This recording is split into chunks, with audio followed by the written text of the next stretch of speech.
believe, as I do, that we should be able to reform the criminal justice system so that it's not biased and treats everybody fairly.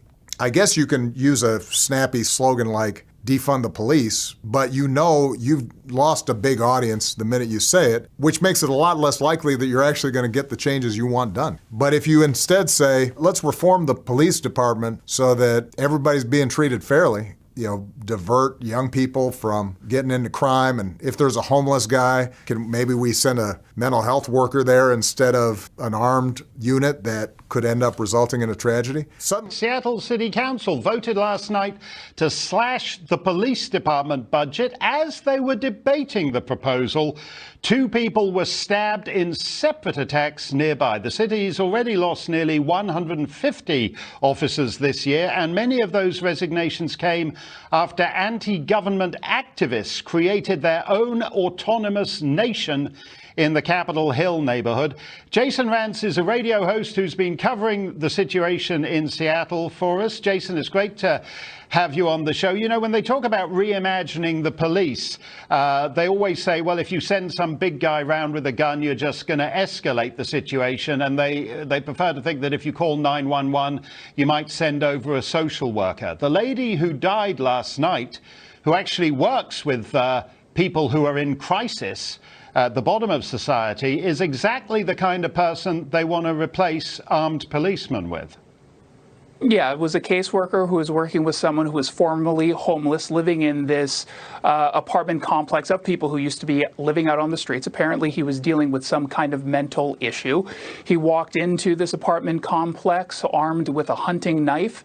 He stabbed her to death when police showed up. She had a hunting knife sticking out of her back. She was dead.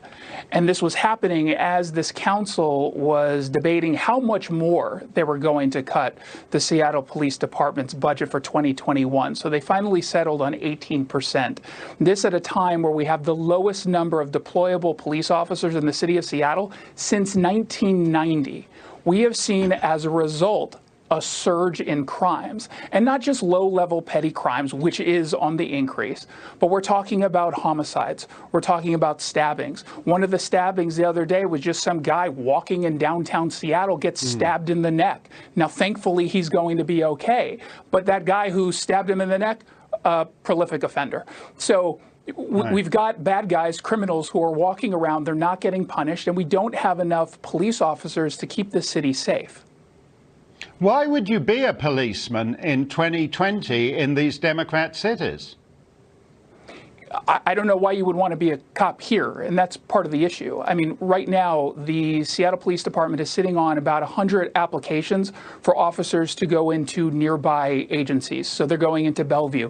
They're going out into Pierce County and the city of Everett because they don't want to work here, where it's become a sport to attack police officers, not just the activists on the street, but the council members who are in positions of power routinely go after these police officers. It's not it's untenable to be a police officer in the city of Seattle right now, and things need to change. Yeah.